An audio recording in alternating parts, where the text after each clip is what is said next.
जब आप किसी मुश्किल में होते हैं तो आपके पास दो रास्ते होते हैं।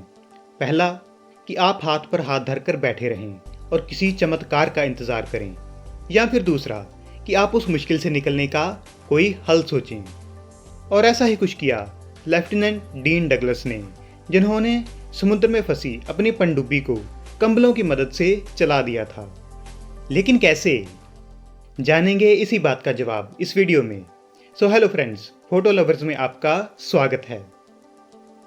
1921 में अमेरिका की एक टग बोट कैलिफोर्निया से अमेरिकन सामोआ के लिए रवाना हुई, लेकिन ना तो वो अपनी मंजिल पर पहुंची और ना ही वो लौटकर वापस आई।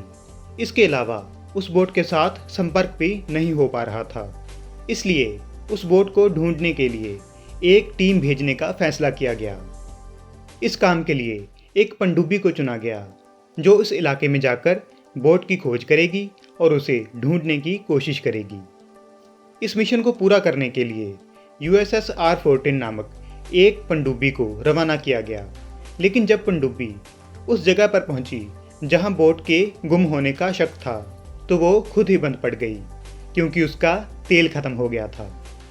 असल में क्रू इस बात का सही अंदाज़ा नहीं लगा पाया कि इस मिशन के लिए उन्हें कितने तेल की ज़रूरत थी, और जितना तेल वो भरवा कर लाए थे वो तो घटना वाली जगह तक पहुंचते पहुंचते ही खत्म हो गया।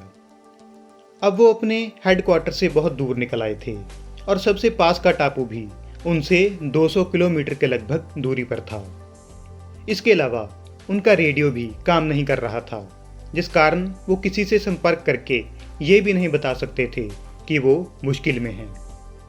पनडुब्बी चलकर कहीं जा नहीं सकती थी, रेडियो से संपर्क हो नहीं सकता था, और खाना पीना भी ज़्यादा से ज़्यादा 5 दिनों का ही बचा था।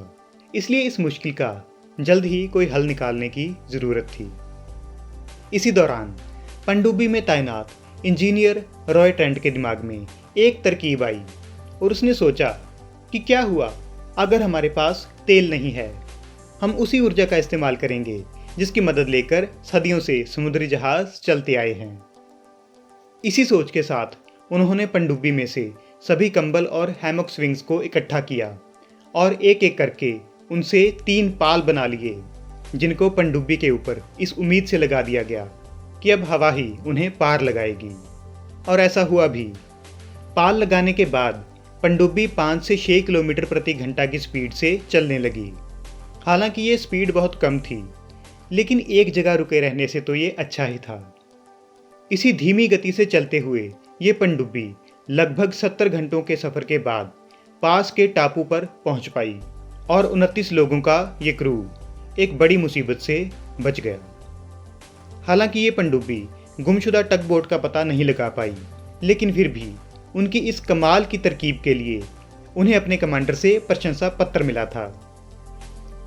इस कहानी से हमें एक बहुत बड़ी सीख मिलती है कि अगर सच्चे मन से कोशिश की जाए तो बड़ी से बड़ी मुश्किल का हल निकाला जा सकता है और उससे बचा जा सकता है। आज के लिए सिर्फ इतना ही। अगर ये वीडियो आपको पसंद आई तो उसे लाइक और शेयर करें, और ऐसी और वीडियोस देखने के लिए फोटो लवर्स को सब्सक्राइब करना मत भूलें।